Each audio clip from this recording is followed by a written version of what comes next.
Welcome to the Wisdom of Jacob's Ladder. My name is Jacob Cooper. For those of you new to my channel, we love having you. Welcome here. Make sure you hit that subscribe button for more great content and information coming your way. For those of you who have been here before, we love having you back. Today's guest on the Wisdom of Jacob's Ladder is none other than Peter Panagore. And this week on my platform on the Wisdom of Jacob's Ladder is NDE Week. You previously saw Kimberly Meredith, who had an NDE, and now she's, a wonderful, medical intuitive and healer. And so today I have another fascinating guest, Peter Panagore, who's also a friend of mine, fellow NDEer. He's got quite the resume, certainly. But Peter is an acclaimed author and spiritual counselor, known worldwide for his best-selling books, Heaven is Beautiful, How Dying Taught Me That Death is Just the Beginning. Having personally experienced two near-death encounters, Panagore's life underwent profound transformation. After graduating with a BA in English Literature from the University of Massachusetts in 1982, he redirected his career path from architecture to theology. At Yale University, he pursued his Master of Divinity, specializing in the classics of Western mysticism. Panagore devoted 4 decades to centering prayer, silence, and chakra yoga practices. So I am very excited to bring Peter Panagore on. Like I said before, he is a friend of mine, someone that I've met a couple times. We're both Northeasters. We share a lot in common. He has just a profound near-death experience that you all are going to hear. And I know he really just knows how to reach the hearts of all that he encounters, no matter what your background is, combined with his theological background and Yale graduate degree. I know he really is able to handle the spiritual, and religious sects. So very excited to bring the Wisdom of Jacob's Ladder on NDE Week, and we're going to be welcoming on Peter Panagore on the Wisdom of Jacob's Ladder. Peter Panagore, welcome to the Wisdom of Jacob's Ladder. It's an honor of a lifetime to have you here. How have you been, my friend? Very well, and I'm super glad to be here with you today, Jacob, and good to see your face and hear your voice too. You too. I mean, I know we're both in the Northeast. We've seen each other. So for me, at least personally, this is just great to see you across the screen. And I know so many of my viewers are going to get so much wisdom, from you and your story. Many people on my channel, some of them have heard NDEs before, others haven't. On my channel this particular week, we're having NDE week, which a big emphasis on this week is we're hosting, another end of year to share their near-death experience. But the big emphasis, kind of like my second book, The Wisdom of Jacob's Ladder, is a lot of the lessons and wisdom from the NDE.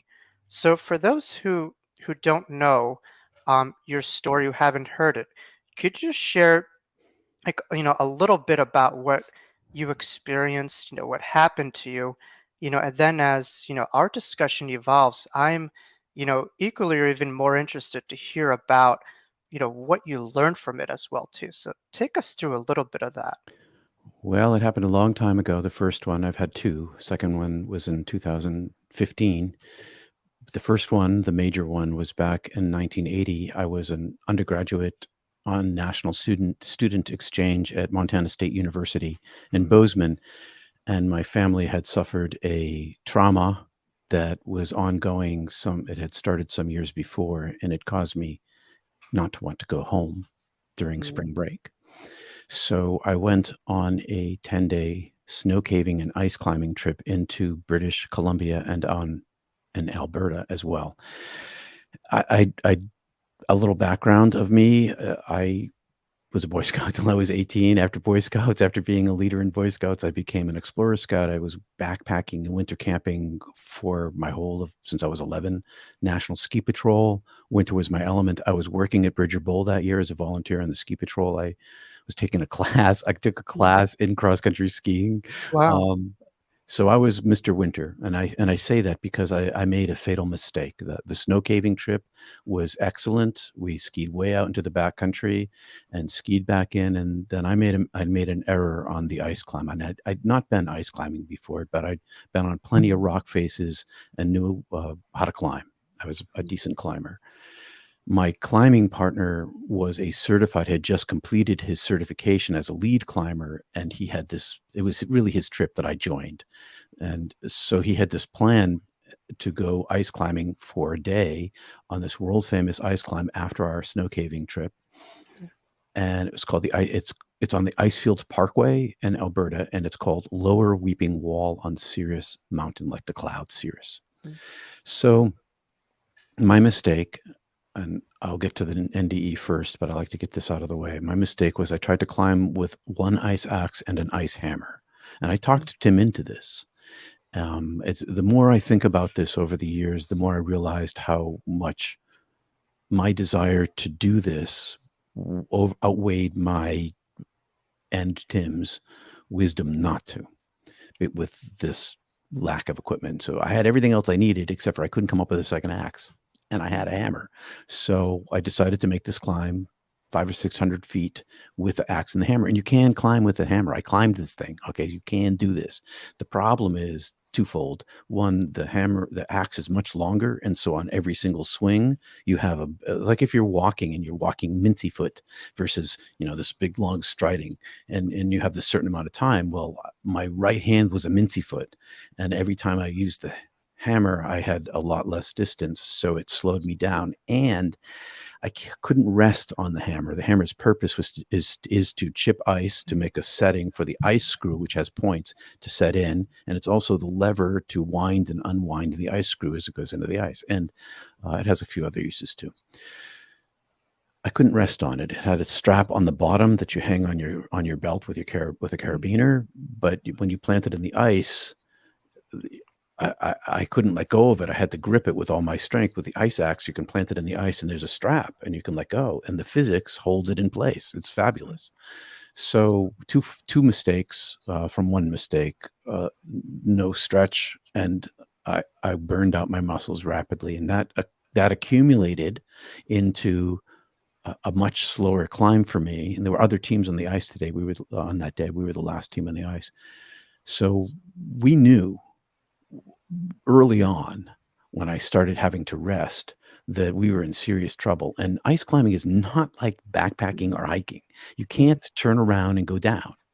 You can't do that. It's not the way it works. You have to complete the climb and go to the rappel spots. It's anyway. So we had to complete the climb. Now we're up at the top of the climb, 500 or 600 feet up. All the other teams have left. The sun drops. The temperature goes down about 30 degrees. I should mention it's March, and we're north of Banff, south of Jasper, sort of in between. It's very far north. North is about 10 feet of snow on the ground. The temperature dropped about 30 degrees in an instant, and hypothermia began. Wow. We knew that we were going to die. When we were going to die there. I can't explain the isolation of the situation that we were in. And the sun goes down. There's a bazillion stars out, so there's enough starlight to see by. But we had to make a traverse across the rock and ice to rappel, and then a descent, and then another traverse, and then another descent to the place where I died, which was in the last pitch. As we made these traverses and descents, we started making poor decisions, because hypothermia steals your reason. It also freezes your body, and so I had frostbite and fire. Cold feels like fire. If cold is, I still have a problem with cold. It's left me with physiological ramifications. Trauma, you would say, right? In a way. Some of it, yes, physical trauma, and there's tons of emotional and psychological trauma too. It's like this left me we had to drive ourselves with. So we had this combination. How do I say this? We had the cold. We didn't have any more food. We were sucking ice chips to stay as hydrated as we can. It's dark. The temperature keeps going down because the night gets colder as the sun's not shining. and we had this only so much physical energy. I was Mr. Lean. I had no extra mm, fat on me at all, nothing to mm, eat, you know, mm, my body eating.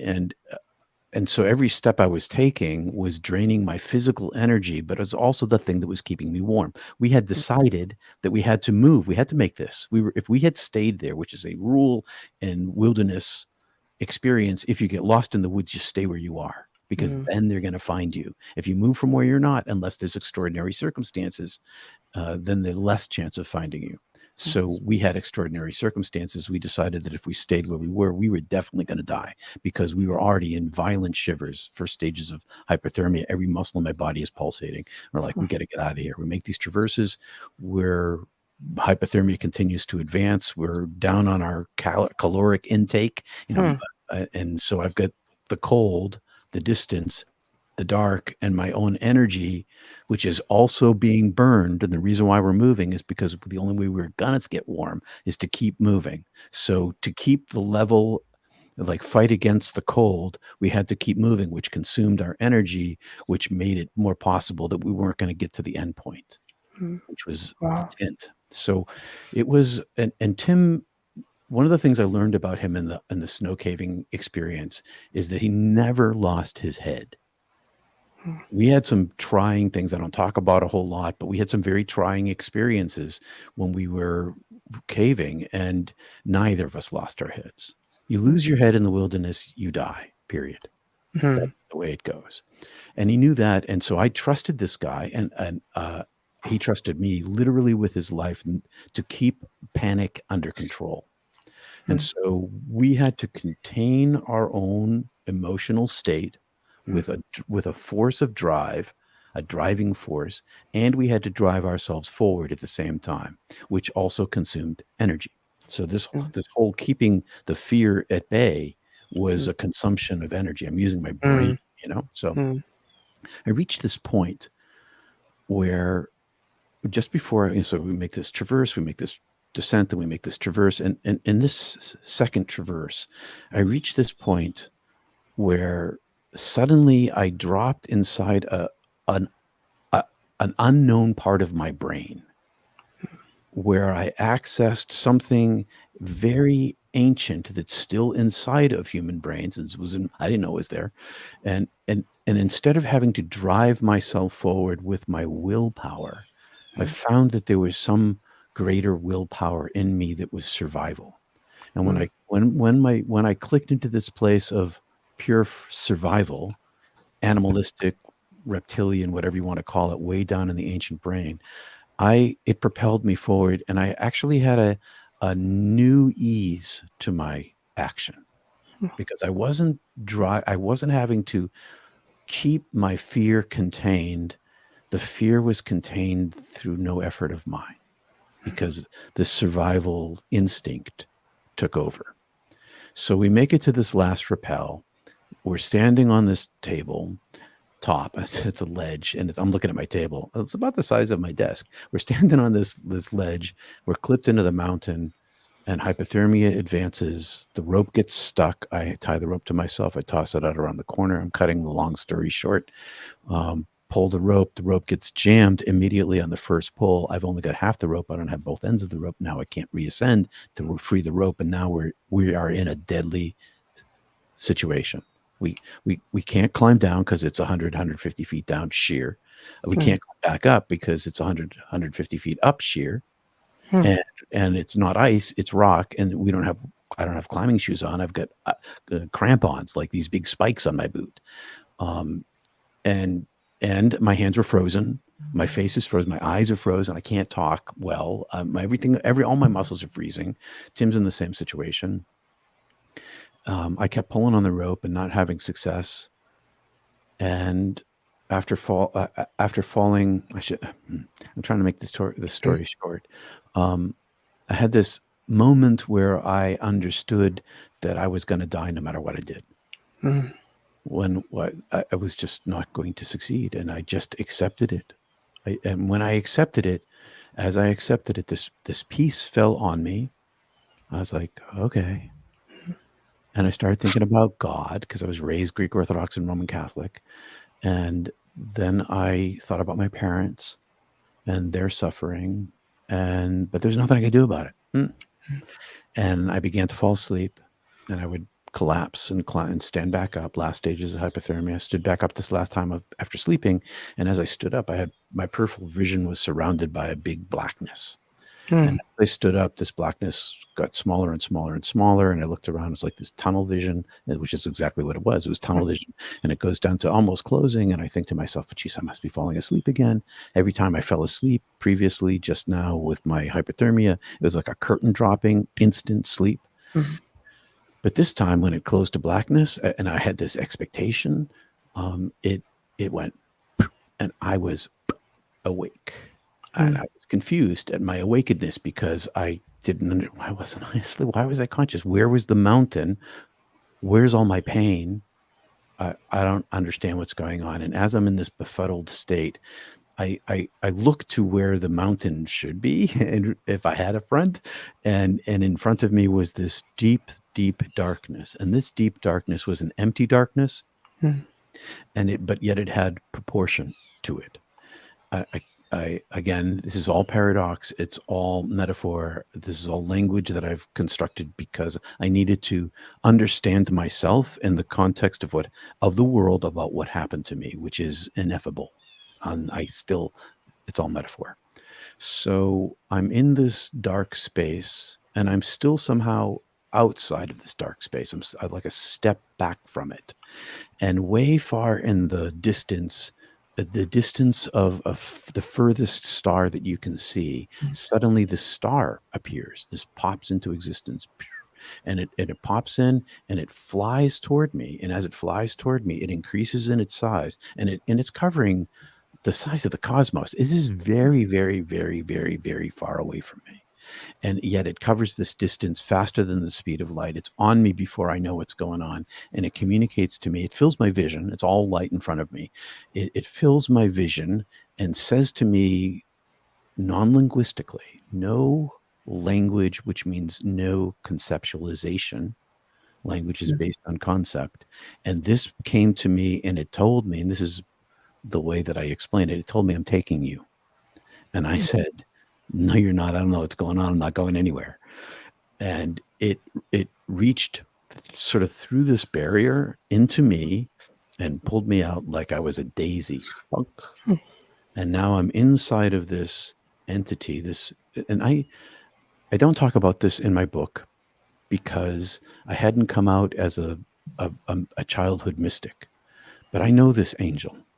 This angel has been the angel, this being of light, which doesn't have wings. It is energy that is the divine presence, and it's massive, and it has intelligence. It shows me its might because it plucks me. It shows me its vast intelligence. It's superpositioned, even in its magnificent size. It is a reduction. I know that it's a reduction of the infinite itself, and it has this like a like when we were kids and we used to have tin cans and strings, and I was at the can, I was at the other end. I could hear the divine's voice through it, and it was somehow a reduction for me. Like more of that would not have been good for me, it been bad for me. I had to have this smaller thing, which was ginormous comparison to me. And I'm inside of it, and it flies up the way that it came, like in an elevator shaft. And and it's way bigger than me. And I no longer have a physical body. And I had been in my life mystically raptured in ecstasy out of my body since childhood, multiple times. And this time was entirely different because in every other event, I was connected to my body. I could see the inside. I could see my body when I was out of my body. That they call it the silver cord. Silver cord. Right. So, but this time, snip, no connection. I can't see back now. I'm separated from it. I know I'm separated from it. I'm inside this angelic being, and all of my pain and anxiety is gone. I'm being pumped full. It's speaking to the core of my being, comfort and welcome. and I can see my physical body. I have a physical body, but it is not a human body. It's not made out of molecules. The best way that I can describe it is that it is a body of light. I am made of light, but I have a shape, and my shape is vaguely human. Hmm. So I've still got this sort of well, I have a human shape, but I'm not made out of molecules. Hmm. And I can see through this transparent being into this darkness, and I can see from outside in the darkness. I can see this angelic being of light, and me inside of it, like an eyeball that's flying in parallel. Hmm. And when I look, because I can see through this transparent being, I can't see myself, but I can see Hmm. myself seeing myself looking for me. So I am superpositioned, Hmm.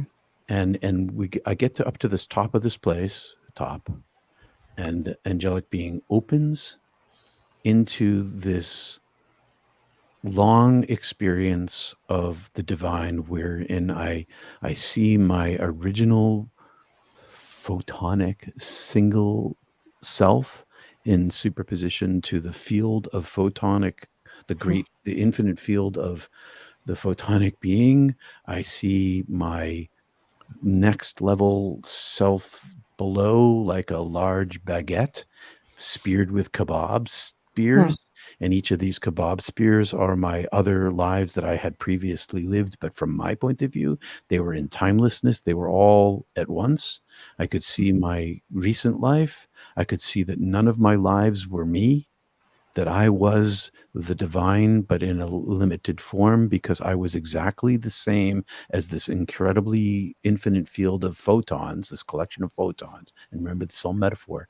And yet I was somehow limited, and outside of it, I was a single one outside of it, but I was the thing itself. And I went through all of this happens at once for me. And it's all timelessness. And I went through maybe this is so I see my previous life.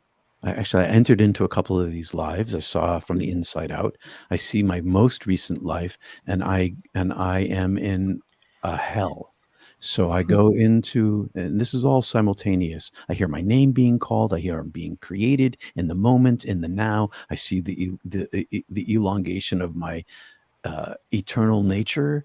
I see my singularity and my superposition, and I also see my just previous life, and I enter into all of the suffering that I gave away in my life.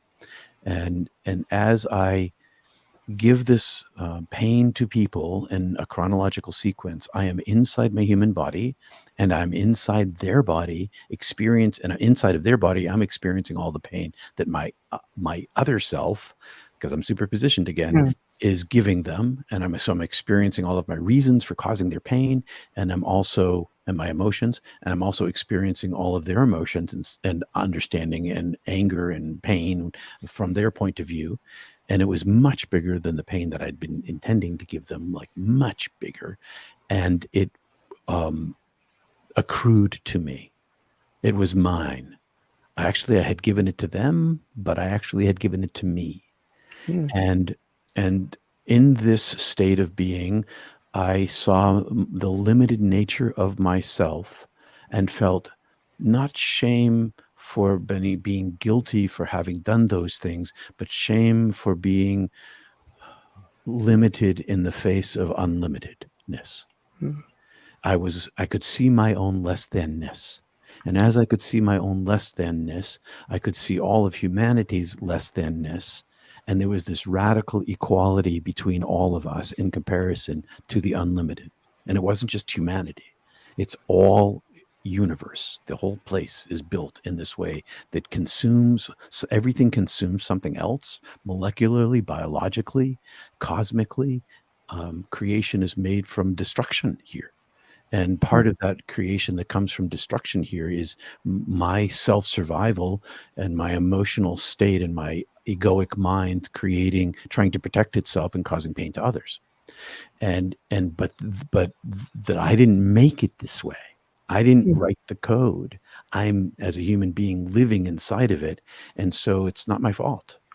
It's not, but it becomes not my fault when I stop looking at myself, when I begin to listen to the divine voice that is simultaneously calling my name, not Peter, but the essence of the being of myself, my singular photon self is being, when I begin to listen through the ear of my heart, to the voice that's saying to me, welcome, welcome, welcome, welcome. I love you. I love you. I have always loved you. I see all that you are. I have seen everything that you've done. I've been you while you were doing it. I've experienced all of this. And because I love myself, I love you. Mm. And so all I had to do was listen to the forgiveness being given and shift from my own self-suffering to the gift that was being offered and accept it. And when that happened, I inflated like a balloon. And my inflation like a balloon is, I'm infilled with truth, bliss, paradise, awe, understanding, knowledge, joy, hope, adoration. The list is long. The truth, all of the love, beauty, light, but they're all one thing. There are all these separate things, and there are all these one things. And I skipped the part where the divine came to me when there are parts of this that I'm leaving out. Sure. And maybe I should stop here and say there's more to it than this, and that I chose to come back. Mm. Well, first of all, Peter, that was incredibly moving from one end ear to the other.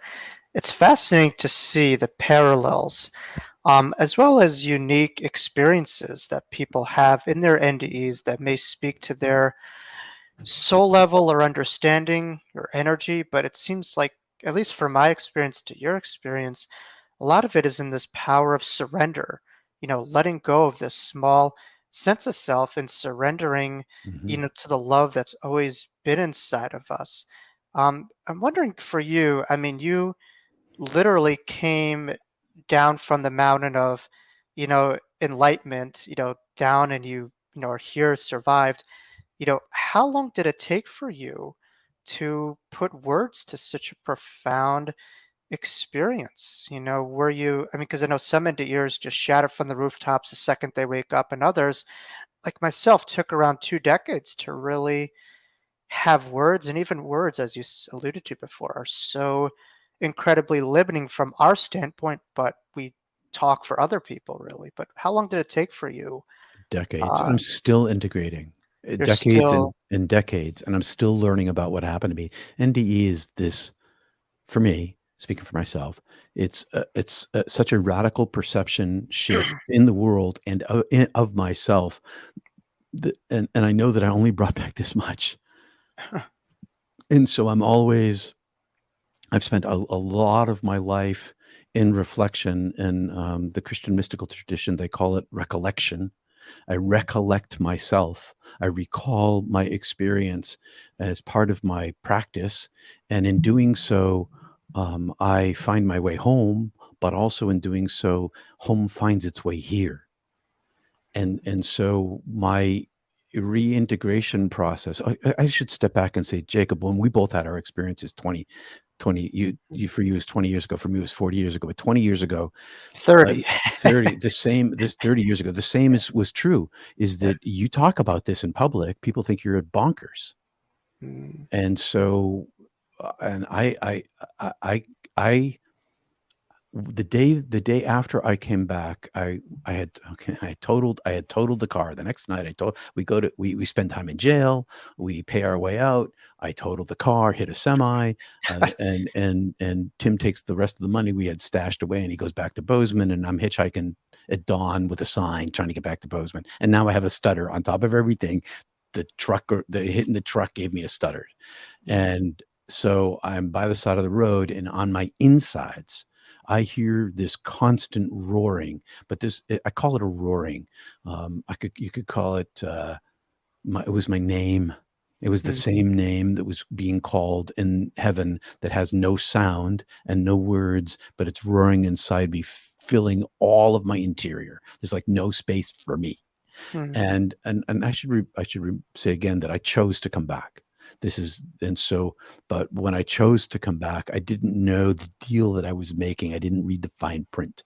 Mm, And it turned out that I had agreed to be a messenger.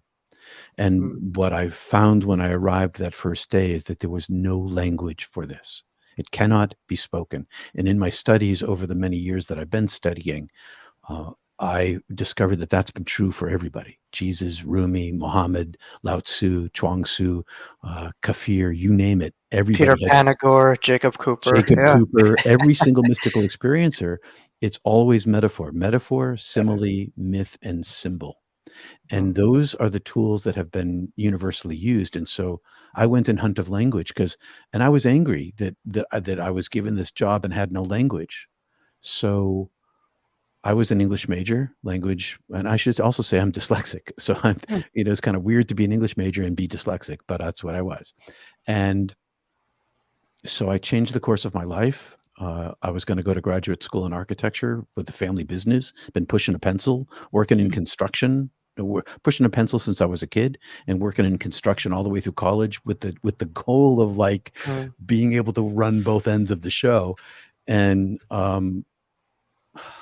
I changed course and I went to divinity school where I studied mysticism and began my mining of the ancient literature to find metaphors and symbols that expressed my experience and to find a peer group because there was no internet. You couldn't talk about this. I couldn't talk mm. about it. I kept it a secret for It's a 20 years. much different ball game, and there's so much allegory in your life where you had the architectural background, and now you're studying the ultimate architect of life itself, and you're trying to put the pieces of the puzzle together, to make a profound picture for others to understand.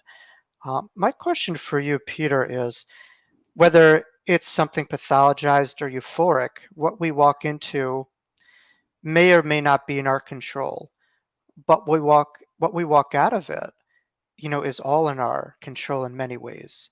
And so I'm wondering for you, having this profound, NDE, at an earlier age in life, and now having, a couple of years to kind of marinate on the experience, what are some of the, kind of like the nuggets or lessons or wisdoms that you could share from my audience members and from your heart, which I know you always speak from, so that my hope is, many of us don't have to wait till we die to get to heaven, that rather we could really listen to an end ear and remember that story within ourselves. And so I'm wondering if there's some emphasis of the heaven on earth that you could provide here.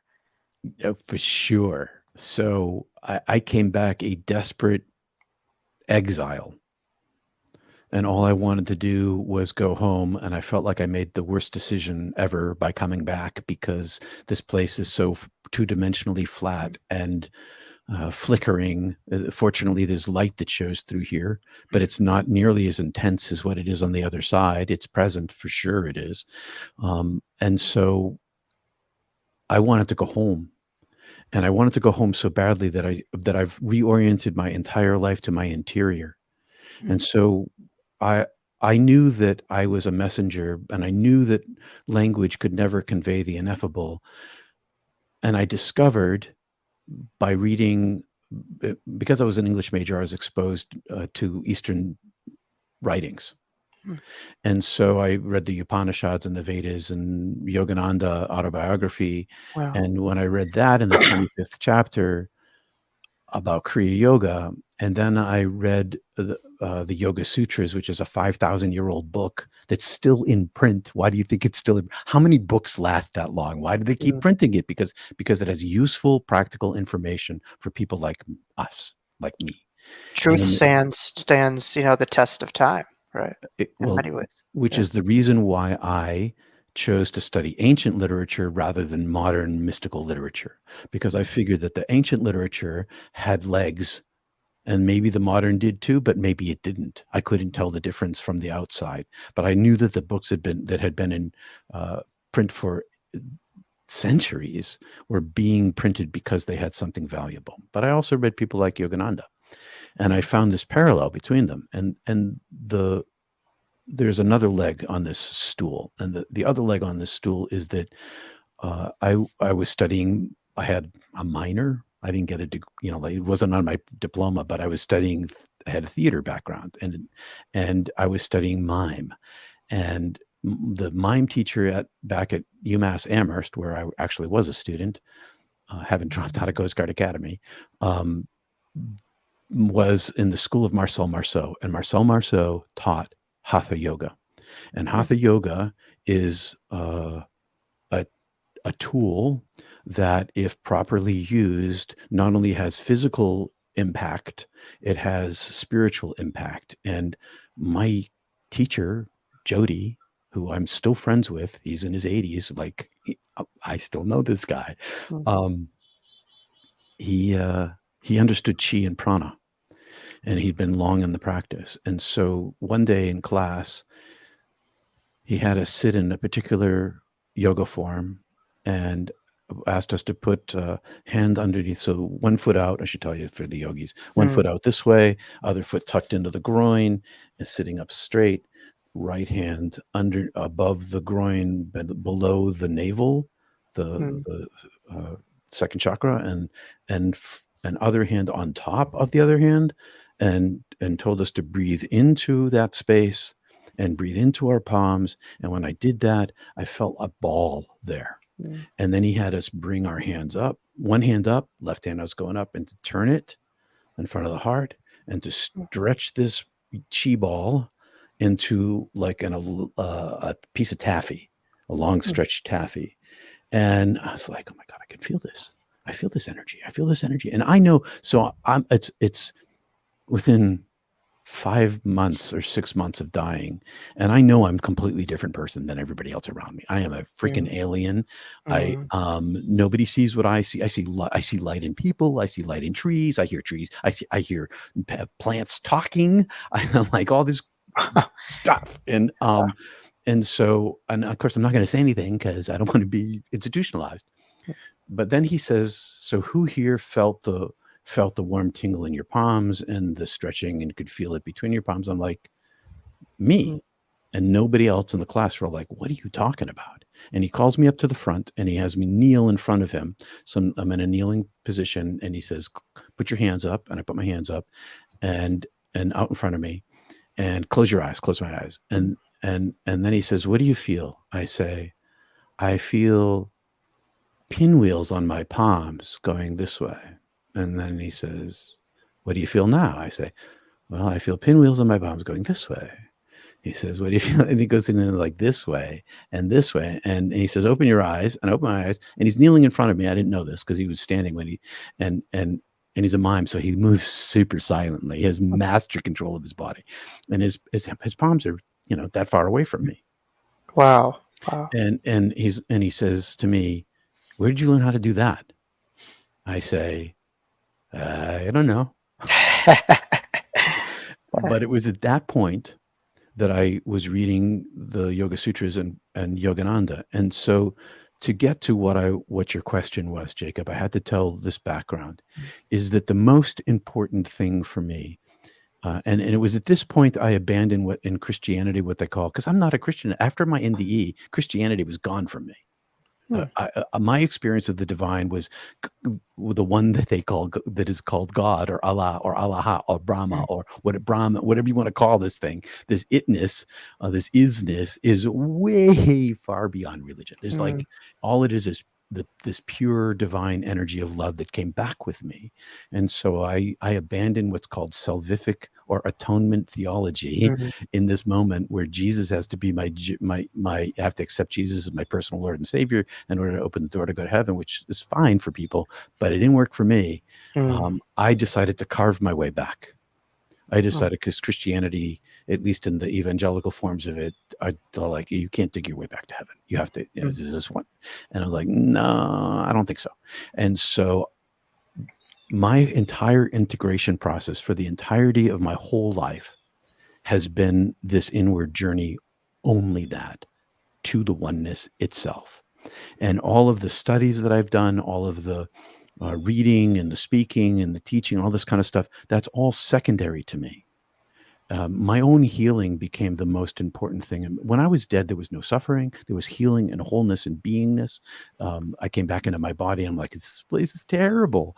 mm, And my only the suffering here and my own decision to come back, of which about I was angry, um, mm, drove me into the singular point. And what I discovered was what Yogananda promised. He promised that if you practice breath and mental focus and the abandonment of self, which is turns out that's exactly what Jesus was teaching, mm, uh, you'll find the eye wherein God sees you and mm, you see the divine. And that place, that singular place, which is also deeper and deeper and deeper and deeper and deeper, became my sole mechanism for reintegration in the world. Because I went through therapy I've gone into therapy a couple different times, and even in the terrible turmoil of my life, like everybody suffers, I find the only solace that I have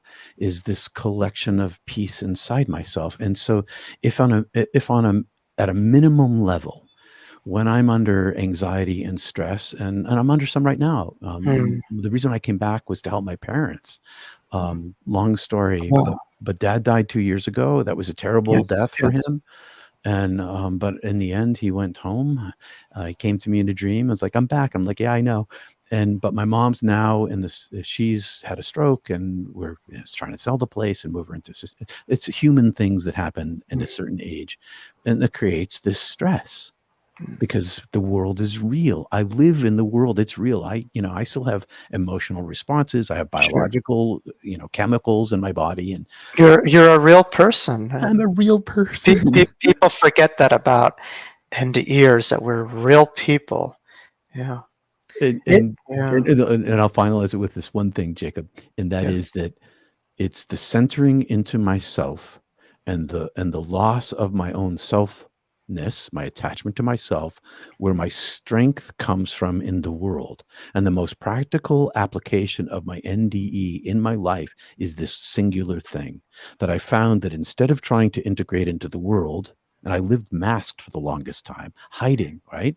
So that I would not be known for what I actually was, but I was diving inside myself, and I found this paradoxical truth. And the paradoxical truth is, the more I weight my if I'm and I did some martial arts, and if I'm weighting my back foot, if I'm and my front foot has no weight on it, where it's light on the ground, I weight my back foot into heaven, and I found that my front foot, my life in the world, has this fluidity to respond to whatever circumstances that I'm in because I'm weighted to the back. And Mm, as I was trying to figure all this out, I had no help but the old dead people in the books. Was that the more I tried to force my way into the world for my integration, the less it worked. The more I dove back into my own wellness, my own healing, the love that came back with me, the stronger I was there, the better I was able to live inside the world. And that is how I have survived here. And so the inward journey trumps all things else to me, because the only solace that I ever have in my life is this one thing, because I am not this mhm. I am this other. That's what I want. Thanks for asking. So it seems like from what you're saying is really anchored in your true reality and understanding what's the experience. And as someone who's taken martial arts for several years, I really appreciate that analogy and how that's led you to be more flow ready. Because I and so many other end ears have a sense of homesickness where we're here, Mm, and that's a battle where every day we just want to go back. And I think especially for us, there's two yeah. positions. We're either given autonomy like we are, or you're told that it's not your time. I could see it easier for people who are told that it's not their time. But for us who made that decision, it's like, some days we're like, what are we? And especially with what we experience day to day, the human stuff, I think that has to be discussed. But I think really it's, from what you're saying, it's being anchored in our Hmm. true essence and understanding that this is a one-way ticket back home, and we're just experiencing this, but it's not the full totality of who we are. And the breath is pivotal because that Mhm. is my first book, Life After Breath. And once I surrendered to this breath of eternity from suffocation was when I was saved. And I continued and I remembered my own eternity. So breath is life, life is breath. And the Jewish tradition, the word for spirit is ruach, which means the Mm. breath of God, the wind of God. And that's our essence, that's our core. So it's just I'm only saying this not to discuss my experiences, but to Mm-mm. share the brilliant parallels of end years where you grew up probably totally different background. I think we have the Orthodox thing, but I'm Jewish Orthodox or Greek Orthodox, and we just had much different background and eras, but similar experiences.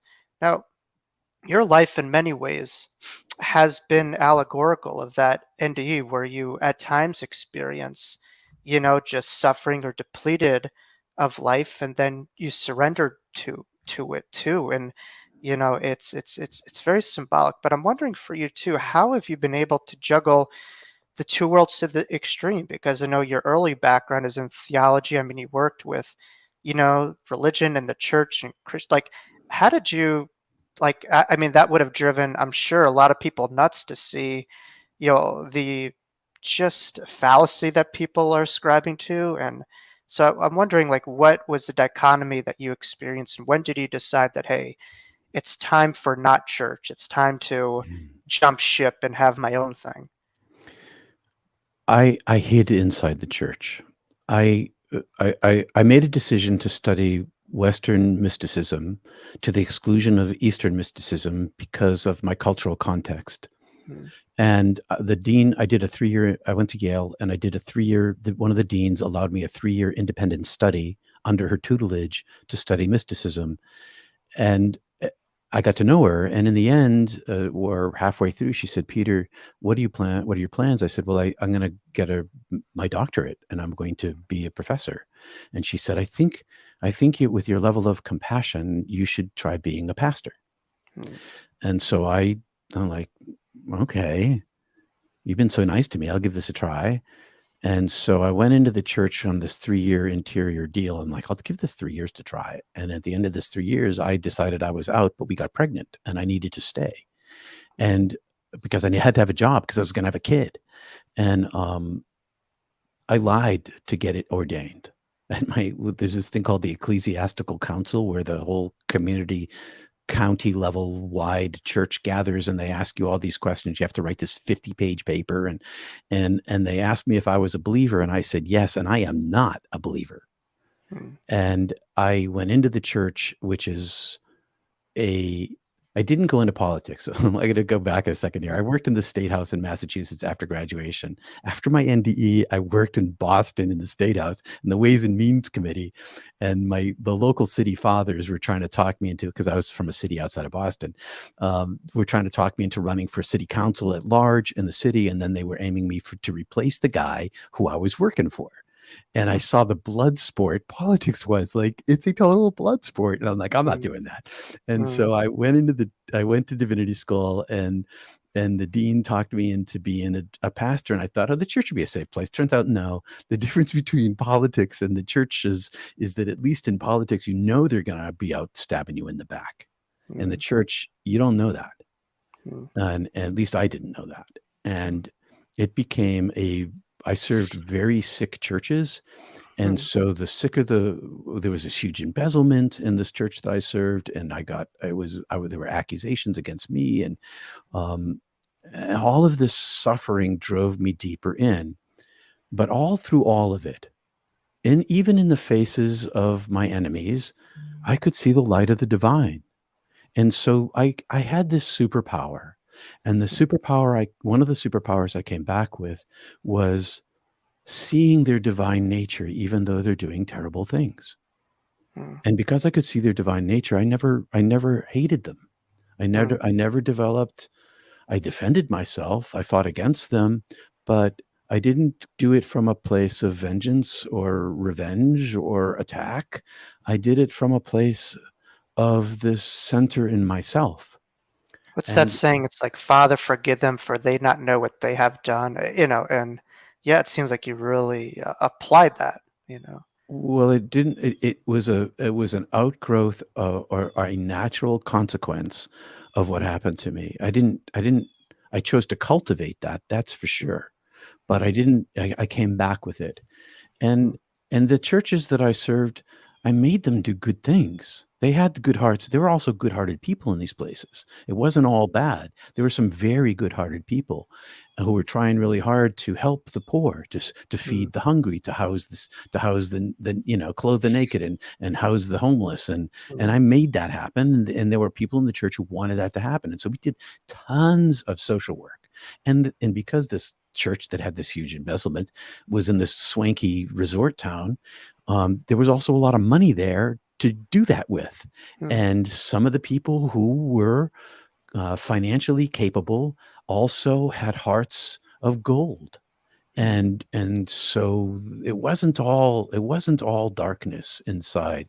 There was a lot of teaching of compassion and kindness. And so this embezzlement thing was 2 decades old, and it was the second generation who had embezzled previously, although we can't prove that. We call it fiscal malfeasance, and we couldn't prove that they did this, but they were protecting the current embezzler who stole hundreds of thousands of dollars. And the damage it did to the community was vast, because the church was the power source for all of the nonprofits in town.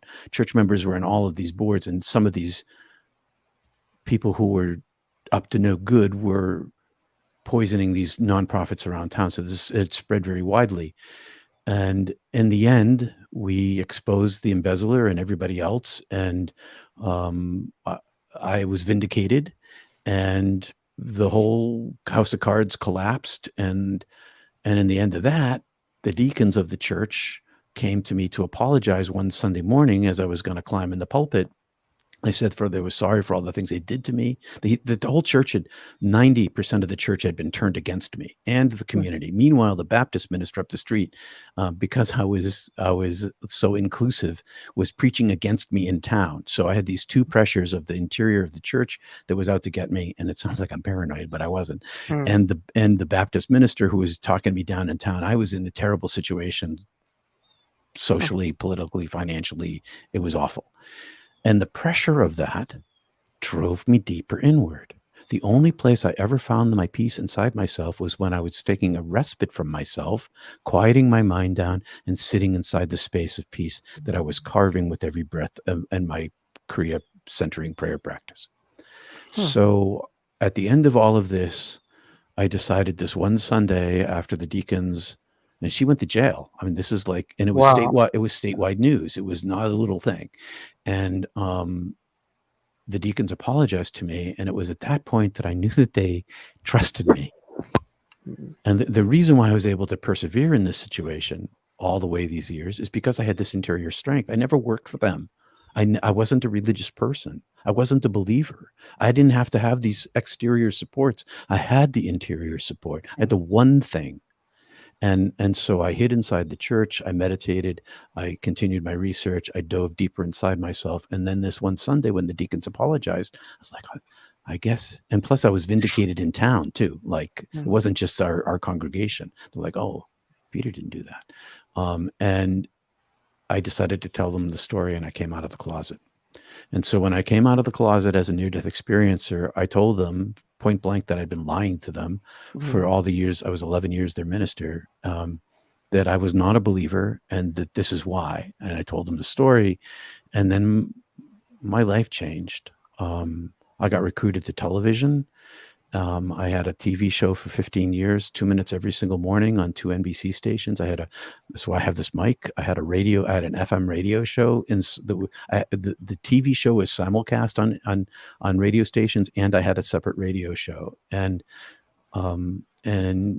I went always in pursuit of the oneness of being. And I found that by bringing heaven present to me in my life, I didn't need to manifest anything in my life. I just needed to become a channel of the light and let it manifest whatever it wanted to manifest for me. I worked hard. I'm a hard worker. I have goals, and I seek achievements in things. But I also I let the divine be the divine for me. And so I live in this bubble of heaven here now. And that's not hyperbole. That's my experience. I and it's not me, okay? And when I say I, it's not me. It is the light inside of me that is greater than me, that I Mm. live inside of, that I am made of, that I The, saw when I was dead. Go ahead, like Jim. the divine spark, you would say, right? Yes, That I, piece. Yeah. I was just going to say one of the things that I didn't mention was that what you just said. When I wanted to know how my parents were going to survive without me, Mm. and I was swept across this heaven and heaven is like inseparable from the divine, and Mhm. my part of my consciousness was poked into our universe, and a lot of things happened. But what I saw when I was looking at humanity was that inside of every single person on the earth, 7 billion people at that time, holographically, I could see the spark of light inside of every single Mhm. one. And I could see that same golden light inside of every planet, inside of every molecule, inside of everything there is existing is made of this divine light, but it has this concentration in the origin of the human self. But the world was covered with this fog and nobody could see it in each other's period. And so this divine nature is in the presence of everyone and in the presence of me, and in pursuit of that singular thing inside myself, seeing it in others becomes possible and visible to me. It becomes magnified for me. And so instead of trying to manifest what I want in the world, I instead try to remove myself breath by breath by breath. And I find that by removing my attachment to myself breath by breath, and I'm still on this path, I won't end this path till the day I die. Mm. And then it won't even end. It just won't be with breath anymore. Mm. The more this happens, the greater the capacity for compassion and kindness arises, not just to oneself, but to others who also carry this light inside them. So a lot of what you're saying seems to be that heaven doesn't have to be reserved until we die, or reserved for near-death experiencers, but Mm-mm. rather it's getting past the illusion of separation, Mm-hmm. and seeing the connectivity and remembering the divinity within ourselves. When we connect to that, beyond our personality, beyond the egoic mind, we're able to also see that in others past the darkness, much like in your entity, when you saw that darkness and that light became broader and broader. And it seemed for you professionally, once you let go of, I don't know if it was fear or just, just kind of comfort in that role and surrendered to the truth itself, that light in your life, professionally, personally, in abundance, just that light expanded, to infinite array and to reaching so many more people, by letting go of that small sense of self that, fear may contribute to, or the comfort zone, the uncomfortable comfort zone that we have. As the And language. getting past it. I'm wondering too, because you've been on both sides of the aisle, why do we go astray? I guess my question is twofold. Who is Jesus and God to you? And You why got do you, you got all day. yeah, yeah, yeah. To sum it up, and why do you feel there's such a dichotomy between the outer collective representation of it that's so far-fetched, from all you were saying in terms of, the basic tenets are loving your neighbor, being there for others, remembering the kingdom within is in everyone else, not just in one person. So why do you feel there's so much just divide and misrepresentation? And how could we fix this? Because it seems like, certainly in our country, there's, a big jeopardy of freedom and theocracy that's taken over. And that's a dangerous slope and goes against the core phyla of separation of church and state. We are not church here in our country, but we're trying to become church. And so, how do we get back to this, kind of stuff? So, let's start from the micro and maybe the macro too. And yeah. Well, it's not what I feel about it. It's what happened in the Council of Nicaea. And so this is 400 years after Jesus died. And up until that point, there were many churches, and it's a very big question, but I'm going to get down to the Council of Nicaea. It's And loaded. it's a loaded. So what happened there was Rome was made up of all of these divergent cultures. It was a multicultural space with lots of languages and lots of religions. And he was on the march, and he wanted to consolidate his power, political power, for a tool to unify his people to wield himself. A And mechanism of control. so at the Council of Nicaea, they brought together all of these bishops. They were called bishops from all of these different churches that had, some of them had some gospels and some of them had other gospels. And they went through this process of deciding which is in and which is out. And they ended up with deifying Jesus. They made him into God at this council. And what that did is it shared the power. So now, before that, there was not this power base that was in concentration. And so they gave half of that power to Constantine, and they took half of that power for themselves. And in the deification, and what developed into what's called atonement theology, where Jesus's death atones for your sins, and there's no other way around that. That's because he is the only Son of God, which he did not believe about himself, because he wasn't. So from that point on, the power is concentrated in the political structure of the church. And that's where the major straying happened. And over the centuries, churches were entire thinking systems, like the Syriac churches of the Levant.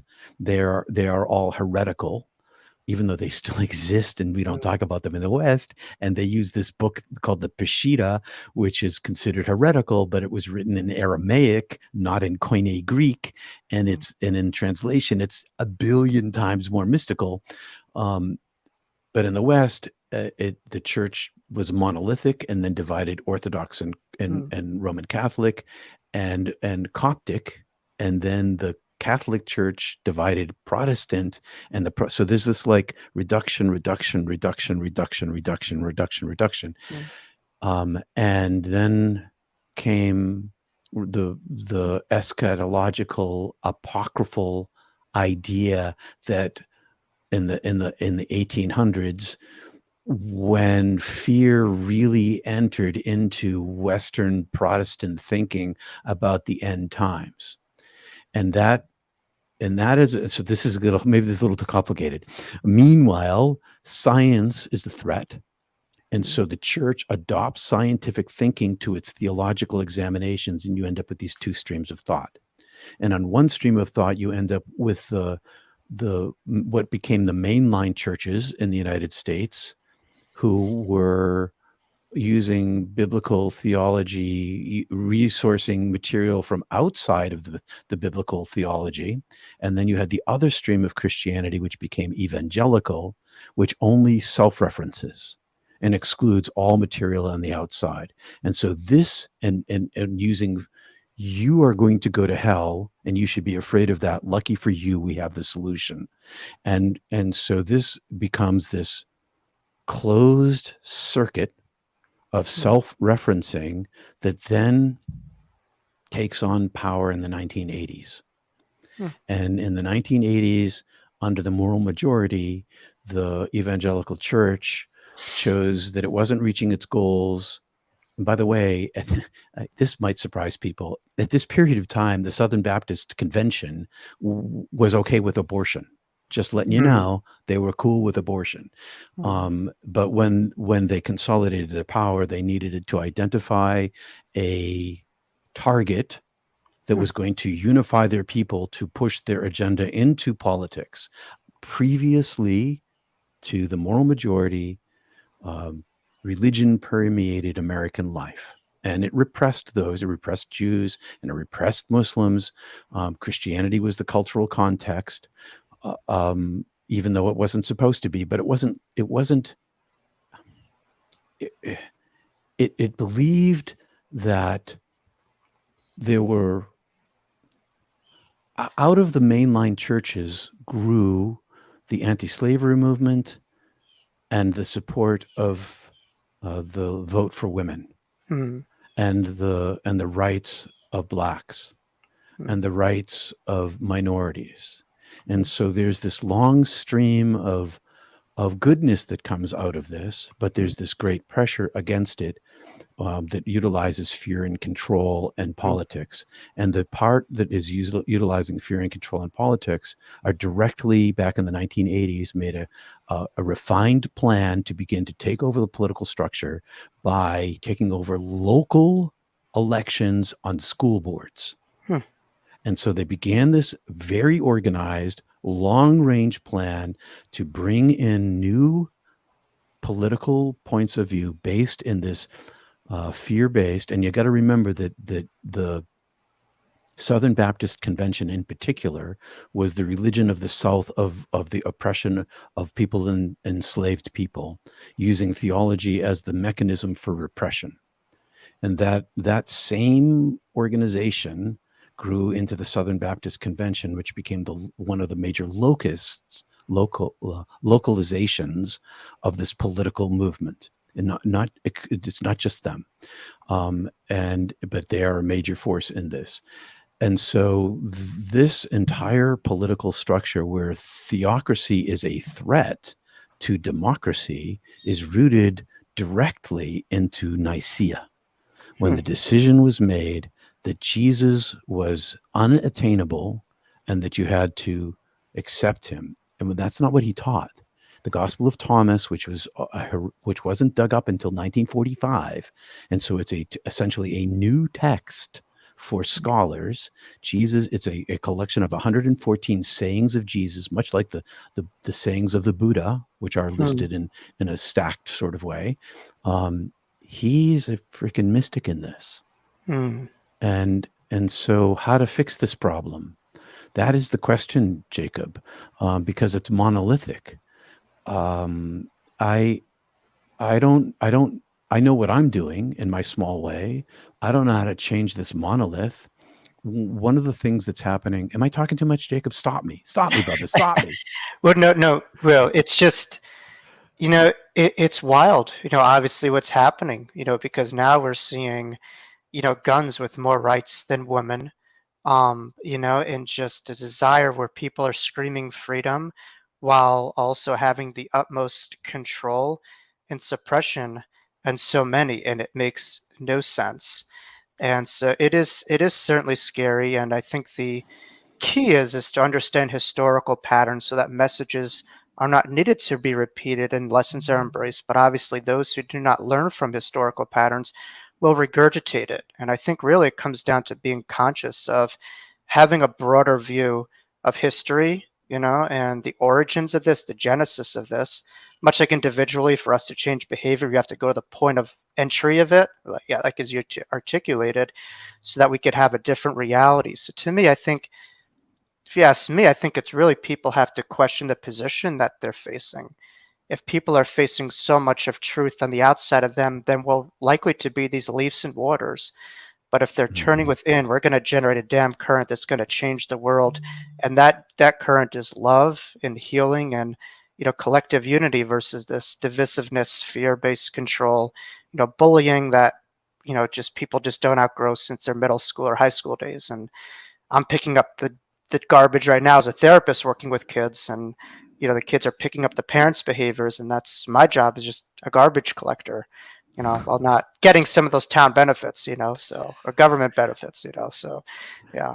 But you certainly have unloaded a great deal. I mean, I'm wondering for you if there's anything else close to your heart. We'll get to some of the projects in your other books and YouTube channel in just a moment or two, but is there any message on your mind that you may have? Particularly, I know a lot of my viewers are going through acute grief and they feel maybe uncertain about where their loved one may be, or why bad things are happening to good people, and why that pet or that loved one that they have is here today and gone next tomorrow.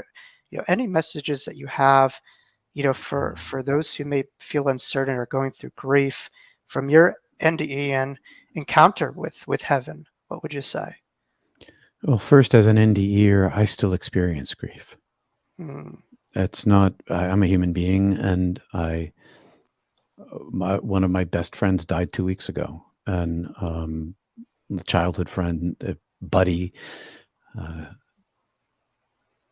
In October, we rode bikes in Utah, and then in January we skied in Utah. I was doing speaking engagements out there, and he lives there, and and it hit me hard. I miss this guy, but I also know where he is. He was a near-death experiencer as well, and so I want to begin by saying that near-death experience doesn't eliminate grief, but it does do something else. And so does this interior journey that I was talking about. There's nothing in the world that I cling to here that has any eternal nature to it that I can grasp onto that helps me face my own interior darkness. But there is this other thing. And so when I'm in my grieving life, I dive back into this place inside myself where I know I'm going to find rest and solace and respite. Respite. I'm saying that wrong. Respite. I like the twist on it. It's nice. Pretend, that's the way to say it. Yeah. Okay. And so, but it's like I live in this town, and where I live historically, and I live in a fishing town, a lobstering town, and historically the lobstermen, they didn't know how to swim. They never learned to swim. Well, the time to learn to swim is not when you fall off your boat with your boots on. The time to learn to swim is before you fall off your boat with your boots on. So that when you fall off your boat with your boots on and you start to sink, you know enough to kick them off and to take your foul weather gear off, and you know how to kick your legs and get some air. And so a practice of interior journey helps in the times of grieving, and it's very helpful to have begun it before you need it. And while if you're in the midst of it and you need it now, let me say this about life after death.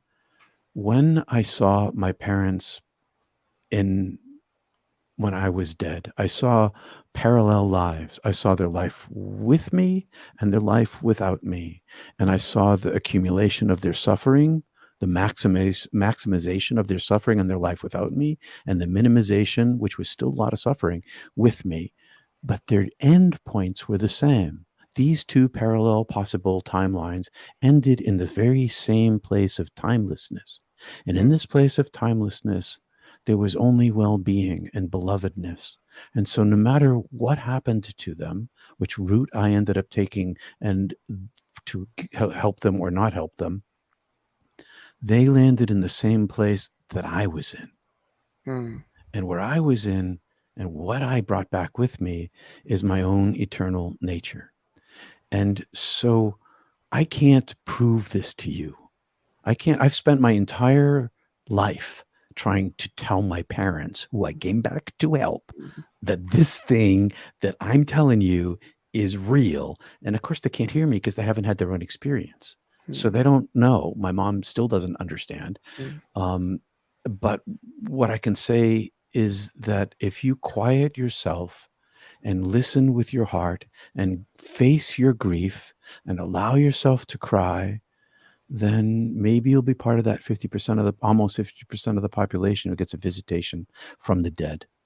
And when a person comes to visit you, you'll have a new inkling and understanding of your own eternal nature and theirs too.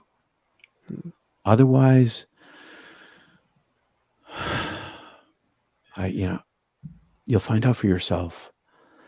It's really the emptying of self and the facing of grief that are the two most powerful, permanent changers of perspective in life. If you face your grief and accept your tears, and you might ask why is there so much suffering? Well, the answer to that question is that there's no universe without it. Everything consumes something else here. Even us, we get consumed. And it's not like God picks your husband or your wife or your child out for special attention and kills them slowly with torture. That's the way that nature is.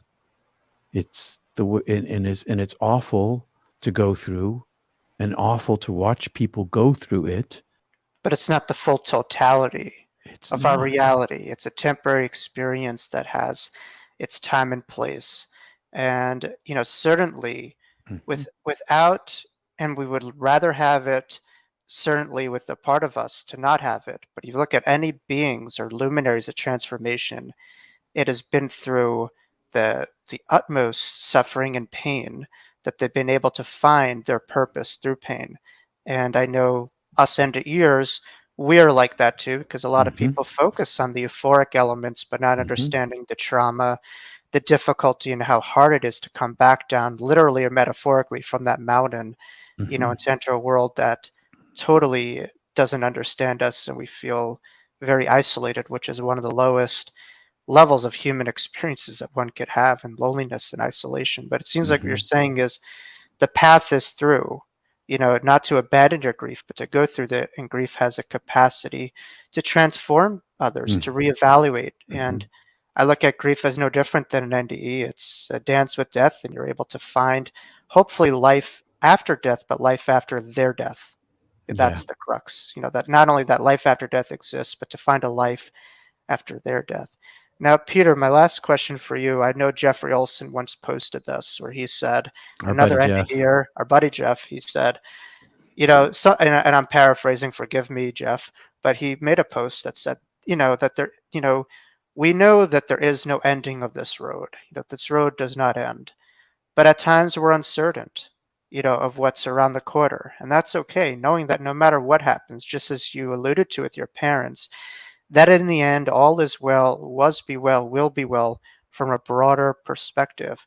But for you, what's around your corner? What kind of, I know you always have something brewing there, anything that you are privy to share, as well as maybe if you could also tell us where you could find you, your books, your socials, like give it all to us. Where could we, pin Peter? Well, not actually in your home, but yeah.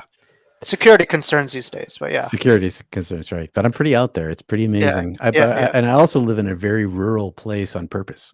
Be pretty hard. Be pretty hard. It's kind of like in temples that they used to have themselves very high up for the altitude, but also for protection. So, yeah, yeah, It's hard to get to where I live, yeah, and yeah, yeah. that's for sure. Um, what's around the corner? It's the same. It's this long 3-year bend. This book that's behind me, "Heaven Is Beautiful," became an Yes. Audible bestseller, and Wow. it was optioned for a film 3 years ago, and I'm now into the second contract. I'm writing. It's essentially act two of a 3-act play, and so I've been working with the two producers. I was in Malibu in October, meeting with them, and I've successfully Mm. written the first 3 out of 5, and the fourth one, I'm gonna finish the proof on that today and send it in, and I only have one left, and so a movie's coming. It's either and the new Wow. contract is either has optioned my next book, which is what this new book I'm writing about my mystical experiences that aren't just near-death experience, because you don't need an NDE to experience divine love directly and experientially. And be writing that, and that is going to be optioned, and that book's going to be coming out, and this is going to be made into a movie. And so I've been working very hard on that, and they have changed my writing style. Mm. In divinity school, I learned how to write in an expository essay. Sermons are basically essays, and they're an Mm. essay and so I learned to become an essayist, but I really wanted to be a novelist, fiction writer, and even though I'm telling my own story, they have hammered me with hard and wonderful critique into a much better writer, an emotional writer, and so my writing has gotten better. That's around my corner, is this new writing style that I've developed over the last 3 years. Wow. So that's I consider myself like on my LinkedIn page, it says communications. That's my area Mm. overall, but I'm also a creative. I'm a creative communicator, and creativity is like at the core of my being. So that's what I'm doing. That's around the corner. It's coming soon. It's working. It's finally, after 3 years of hard work, I'm closing in on it. I'm at peterpanagore.love, peterpanagore.love. And from that link, you can find me on YouTube. I'm at Peter Panagore on YouTube. And on YouTube, I do something unusual. I've been deconstructing Christian theology, but not picking it apart like a scholar, although I use my scholarly skills on a regular basis to show evidence of how this works. But I'm a mystic, and I've been working on the mystical connections between the Upanishads, the Vedas, Buddhism, Christianity, Judaism, Kabbalah. But my area of expertise is Christianity, and so for the last year, I've been peeling apart the Gospel of Thomas in order to prepare people to re-examine what Thomas Jefferson did. I don't know if you know this about Jefferson. Mm. He created his own Bible by cutting out everything except for the words of Jesus, and that's what I'm doing. I only focus on the words of, well, not exclusively, but mostly. Not much has changed today with a lot of political leaders. No, but I'm working it. Yeah. I'm trying to show the light that's actually inside of his words, Yeah. and show that his teaching was really about your own singularity. You make your eyes single, and your body will be filled with light. Make them one, like you and I are one. He's really a oneness teacher. Wow. Wow. And right now, I'm working in the Aramaic. I'm not a scholar of Aramaic, Aramaic, but I'm using this guy called Neil Douglas Klotz, who is, I'm actually going to have a conversation with him in the next week. And his translations of the Peshitta, which I mentioned a little while ago, because I'm trying to deconstruct Christianity as a whole. I'm trying to undermine it from the inside out. All right, so that's one thing. I run a group for people like us. A near-death experience group and mystical experiencer group who didn't have an NDE, but who have a radical transformation either through meditation or through psychedelics or through an experience of divine grace. And we're 3 years into and have this regular conversation on Sundays. We usually have about 40 people there. Wow. And it's crowdsourced wisdom. These are the rules: compassion, humility, kindness, experience, and try to only talk one time. And the last thing I'm doing, all of this is a funnel to my Tuesday group. I'm trying to create a funnel to my Tuesday group, which is a more refined group of actually going very deeply into the meditative practices, primarily through my Kriya practice, because I practiced on my own for 40 years. And it turns out that the inner guru is the guru, that the divine energy, the radiance, the frequency, whatever you want to call this, is the guide. And as one steps aside and follows the guide, the preponderance of the energy that lives inside me becomes radiant outside of me. And not and lives, and now I live inside this bubble of heaven. Even in the context of all of my, paying the mortgage and mowing the lawn and caring for my mother stuff. And so this Tuesday group really is the focused place of my experiment with Kriya Yoga and centering practice in order to discover whether I can communicate this divine energy not through language, but directly, and let people see it inside themselves. And when they find the energy inside themselves, they don't need me anymore. And my purpose in my whole ecclesiastical life as a clergy person was that I am expendable. I am expendable because you have this thing inside you. And if you find this light inside you and cultivate the space inside you, as Yogananda promised, it works. The science of yoga works repeatedly if you engage in the practice of mental focus and breath and the end of self through surrender. It's the most powerful manifestation there is in the world because it brings heaven here now. And all of that's at my channel on YouTube, Peter Panagore. It's niche. There's no doubt about it. It's a niche channel. I'm probably never going to have 1 billion or 1 million or 100,000 people. But if you're interested in finding your way intellectually and heart intellect, I can help with that. And I do counseling.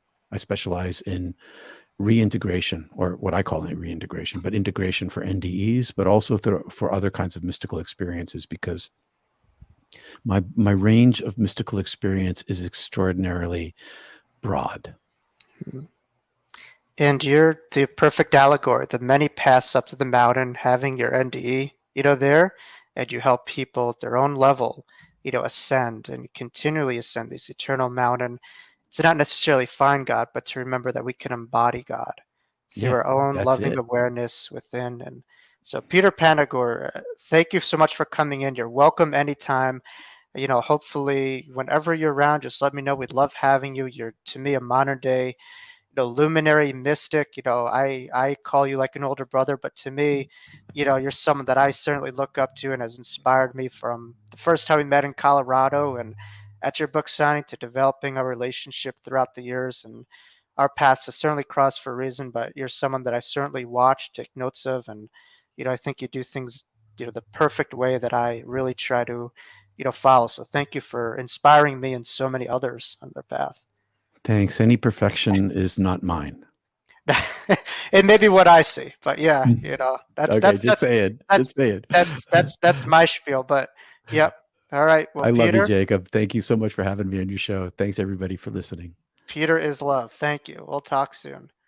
Thank you all for tuning into our episode with Peter Panagore. That was a wonderful interview. Peter really delved into his NDE, what happened to him, what we learned from it, some of his other inspirational insights that he has. So he's, one of the modern day mystics and incredible teachers that I'm so lucky to come cross paths with. And he's genuine, he's authentic, he's from the heart. He's very well articulate and expressive. Next week, we're going to be having a totally different genre. We're going to be having Tom McMullen, who's incredible, brilliant astrologer. Tom personifies the wisdom of Jacob's ladder in a sense. We have many paths up the mountain, but our consciousness, inspiration, and finding ways to look at the world a little bit differently. So I'm very excited to hear Tom, who's a very credible and experienced astrologer, and he's going to give us a lot of insight personally as well as collectively what's going on so we can move the needle in our lives as well as create more awareness. Make sure you continually check out my channel, which is now available on many platforms, not just YouTube. It's on Spotify, iTunes, and many more. So make sure you subscribe, hit that bell notification, as well as share and comment, anything that you gathered from this incredible interview with Peter. And you could also find my other archived interviews. Thank you all for tuning into NDE Week. We'll do this again, sometime in the near future. So we have a great lineup of other NDEers coming your way. But thank you all. Let's continue to remember our eternity, climb the ladder one step at a time, and continuing to explore this world in a different way, a more loving way, a more gentle way, and a higher vibratory way. Thank you all. Love to all, and we'll see you soon.